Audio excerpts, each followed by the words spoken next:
आज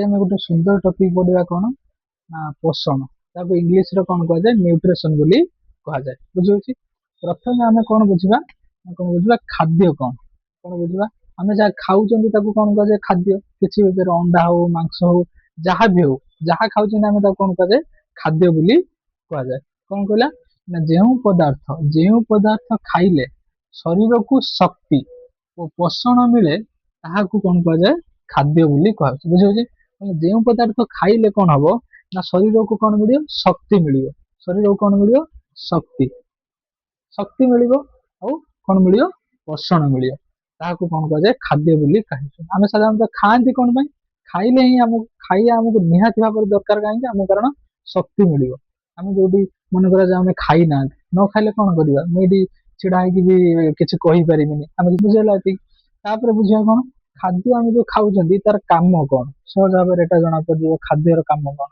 खाद्यर काम कौन कौन कौन ना देख प्रथम कौन गला ना कौन मिल प्रथम कौन शरीर को शक्ति मिल कौन मिल शरीर को शक्ति द्वितीय कौन शरीर वृद्धि हम आम खाइला पर सीना आम शरीर हृष्ट पुष्ट हम ना अपपुष्टि रोग संगे संगे जदि आम ठीक से खाइबा खाइबा नहीं कौन कौन हम रोगर सुरक्षा मिल यहाँ आम भल भाव जानते जिते जनकर अपपुष्टि पुष्टिकर खाद्य जदि से भल भाव न खाऊ कौन प्रोब्लेम हम ना विभिन्न रोगर से आक्रांत हम कौन जान आम रिसेंट जाइए कौन कोरोना कोरोना रे जार इम्यूनिटी पावर रोग प्रतिरोधक शक्ति जनकर केते आसो जिते जन भल भल खाइबा खाइब से कौन हम बॉडी इम्यूनिटी पावर बढ़िया ये तो आम भल भाव जानते कौन खाद्यर कार्य कौन काम कौन होता है ना रोगर आम कौन देव सुरक्षा दब एटा सरला कौन देव ना शरीर को सुस्थ रख शरीर को कौन कर सुस्थ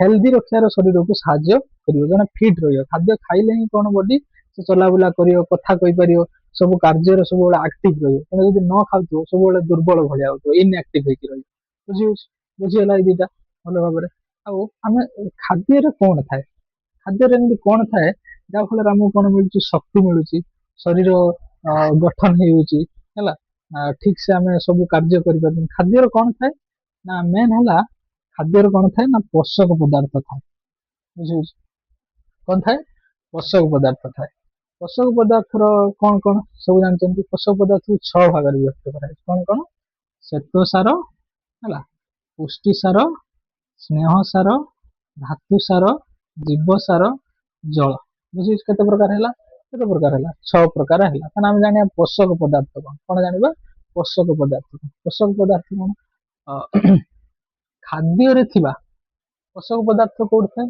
खाद्य मन करा जड़े पखाल बेले खाऊ पखाल बेलेर पखालर जहाँ कौन थी पोषक पदार्थ थी कौन थी पोषक पदार्थ कौ पोषक पदार्थ थाए भात कौ पोषक पदार्थ थाए ना कौ पोषक पदार्थ थाए ना श्वेत सार थाए कौटा थाए श्वेत सार थाए बुझे पोषक पदार्थ कौन कहला खाद्य उपकारी अंश को कौन कह जाए पोषक पदार्थ कह जाए उपकारी अंश उपकार कौन कर मीन्स बुझे उपकार अर्थ जमी श्वेत सार खाइला परे कौन उपकार हम ना आमको कौन मिल शक्ति मिल बुझे यहाँ उपकारी अंश खाद्य जदि जड़े भात हो आलू हो रुटी हो फल रस हो पनीपरिया हो से गुड़िक कौन जाए श्वेत सार जाए बुझे श्वेत सार खाइबा परे श्वेत सार खाइबा परे ही कौन मिले बॉडी को केवल शक्ति इंस्टांट एनर्जी मिले कौन श्वेत सार आउ कौ सार मिल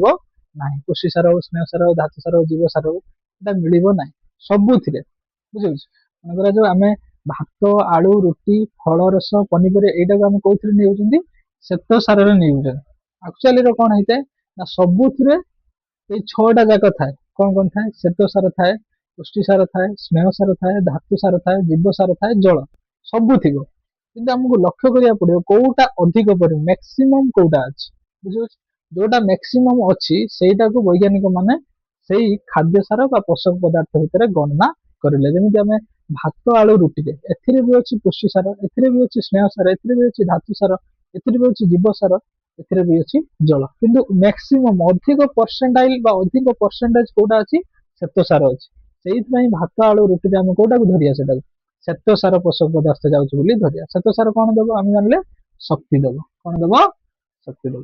ବୁଝିଗଲା ଏତିକି। ତାପରେ ନେକ୍ସଟ ଯିବା।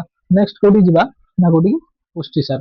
ପୁଷ୍ଟିସାରରେ କିଏ କିଏ ଥାଏ ଯେମିତି ମାଛ ମାଂସ ଅଣ୍ଡାର ଧଳା ଅଂଶ ଏଇଟା ସବୁ ପ୍ରାଣୀଜ ଦ୍ରବ୍ୟ। ଆଉ ହେଲା ଉଦ୍ଭିଦ ଜାତ ଦ୍ରବ୍ୟ ଯେମିତି କହୁଛନ୍ତି ଡାଲି ଜାତୀୟ ଶସ୍ୟ। ଡାଲିରେ କିଏ କିଏ ଥାଏ ମୁଗ ଡାଲି ହଉ ହରଡ ଡାଲି ହଉ ମସୁର ଡାଲି ହଉ ଯାହାବି ଡାଲି ଜାତୀୟ ଶସ୍ୟର କଣ ଯାଏ ହେଲା ପୁଷ୍ଟିସାରରେ ଯାଏ। ଯେମିତି ଶ୍ଵେତସାର ବଡି କଣ ଯୋଗାଏ କଣ ଉପକାର କରେ ଏଇଠି କହିଲେ ତ ଉପକାରୀ। ଉପକାର କଣ କରେ ଶକ୍ତି ଦବ।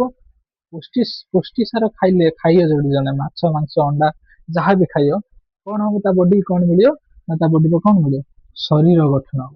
ଶରୀର ଗଠନ ମିନ୍ସ ବୁଝିହଉଛି ଶରୀର ଗଠନ ତ ମସଲ ହବ ପେଶୀ ଗଠନ ହଉ କୋଷ ଗଠନ ହଉ ଟିସୁ ଗଠନ ହଉ କୋଷର ତନ୍ତୁ ହଉ ଏଇଗୁଡିକ ସବୁ ବଡିର ଶରୀର ଗଠନ କରିବ କିଏ ପୁଷ୍ଟିସାର କରିବ। ସ୍ନେହ ସାର କଣ କରେ ସ୍ନେହ ସାର ଯେତିକି ତେଲ ଜାତୀୟ ଜିନିଷ ବୁଝୁଛି ମାଛ ମାଂସ ଅଣ୍ଡାର ହଳଦିଆ ଅଂଶ ଯାଏ କୋଉଥିରେ ସ୍ନେହ ସାର ଯାଏ ଖାଦ୍ୟରେ ଯାଏ। ଯେମିତି ଏଇଠି ଦିଟା ଲେଖା ହେଇଛି କଣ ତେଲ ହଉ ଘିଅ ହଉ ଇଏ କଣ କରିବ ଏଇଟା ସବୁ କୋଉଥିରେ ଯାଏ ସ୍ନେହ ସାରରେ ଯାଏ। ଯେମିତି ଶ୍ଵେତସାର ଶକ୍ତି ଯୋଗାଏ ପୁଷ୍ଟିସାର କଣ କରେ ଶରୀର ଗଠନ କରେ ସେମିତି ସ୍ନେହ ସାର କଣ କରିବ ବଡିର ଶକ୍ତି ସଂରକ୍ଷିତ ହେଇକି ରହିବ ବା ଶକ୍ତି ସଂରକ୍ଷଣ ହେଇକି ରହିବ ଚର୍ବି ଆକାରରେ ସଞ୍ଚିତ ହେଇକି ରୁହେ। ବଡିର ଆମର ଯୋଉଟା ଦେଖୁଛନ୍ତି ଚର୍ବି ମୋଟା ଲୋକ ତାର କଣ ଚର୍ବି ଅଧିକ ଥାଏ ସେଠି ତା ପାଖରେ କଣ ଥାଏ ଚର୍ବି ଆକାରରେ ଶକ୍ତି ସଞ୍ଚିତ ହେଇକି ରହିବ। ଆମ ବଡିକି ଯେତେବେଳେ ଏନର୍ଜି ଦରକାର ହବ ଚର୍ବିରୁ କଣ ହବ ଏନର୍ଜି ଟା ବା ଶକ୍ତି ଟା ଆସିବ। ବୁଝିହଉଛି। ତାପରେ କୋଉଠି ଯିବା ଧାତୁ ସାରକୁ ଯିବା। ଧାତୁ ସାରରେ କଣ ଅଛି ଧାତୁ ସାର ସବୁ ଖାଦ୍ୟରେ ଥାଏ। ବୁଝିହଉଛି ଧାତୁ ସାର ଖଣିଜ ଲବଣ ଗୁଡାକ ଥାଏ।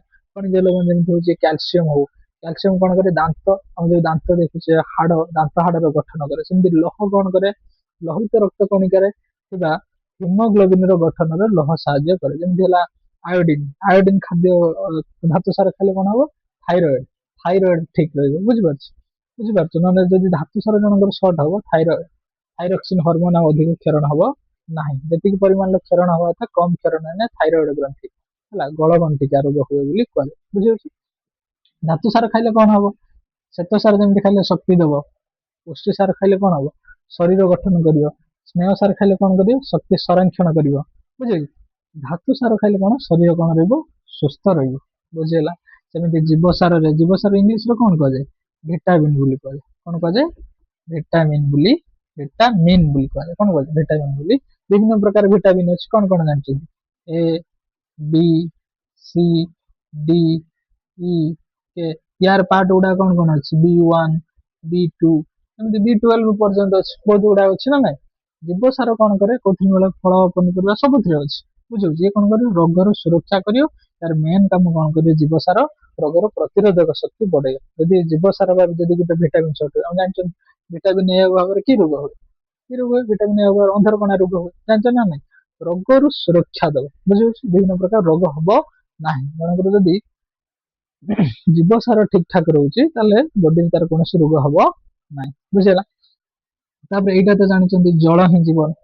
ଜଳ ପାଣି ବଡିର ରହିବା ଦରକାର। ଆମେ ଜାଣିଛନ୍ତି ଆମ ବଡିର କୋଷ ରସରେ କେତେ ପରସେଣ୍ଟ କୋଷ ରସରେ ଅଛି 70 ରୁ 90 ଭାଗ କଣ ଅଛି ଜଳ ଅଛି।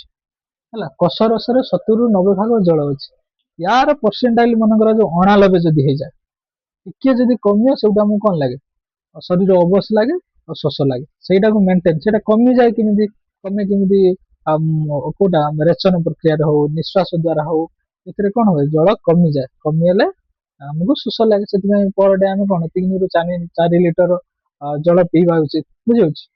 ଜଳ କଣ କରିବ ଶରୀରକୁ ସମସ୍ତ କାର୍ଯ୍ୟରେ ସାହାଯ୍ୟ କରେ। ଆମେ ଜାଣିଛନ୍ତି ଶରୀରକୁ ପୁରା ମେଣ୍ଟେନ କରିକି କିଏ ରଖିବ ପାଣି ହିଁ ମେଣ୍ଟେନ କରିବ। ବୁଝିହେଲା ବୁଝିହେଲା ତ ଖାଦ୍ୟରେ କଣ ଥାଏ ନା ପୋଷକ ପଦାର୍ଥ ଥାଏ। ପୋଷକ ପଦାର୍ଥ କେତେ ଭାଗରେ ବିଭକ୍ତ କରାଯାଇଛି ନା 6 ଭାଗରେ ଶ୍ଵେତସାର ପୁଷ୍ଟିସାର ସ୍ନେହସାର ଧାତୁସାର ଜୀବସାର ଜଳ। ଏଟାର ବିସ୍ତୃତ ଆଲୋଚନା ଆମେ ପରେ ମଧ୍ୟ କରିବା। ଆଉ ଗୋଟେ ତା ନା ଏଇଟା ଆମେ ଯୋଉ ବିଷୟ ନା ପଢୁଛନ୍ତି କଣ ପୋଷଣ ପୋଷଣର ପ୍ରୋସେସ ହେଲା ଲଙ୍ଗ ପ୍ରୋସେସ। ବୁଝିହଉଛି। ପୋଷଣ କଣ କହୁଛି ଶକ୍ତି ଆହରଣ ଆଉ ଉପାଦାନ ସଂଗ୍ରହ ଯେଉଁ ପ୍ରୋସେସ ରେ ଏଟା କଣ କୁହାଯାଏ ପୋଷଣ। ଏଇଟା ଗୋଟେ ପ୍ରକ୍ରିୟା। ପୋଷଣ କଣ କହୁଛି ଏଇଟା ଗୋଟେ ପ୍ରକ୍ରିୟା।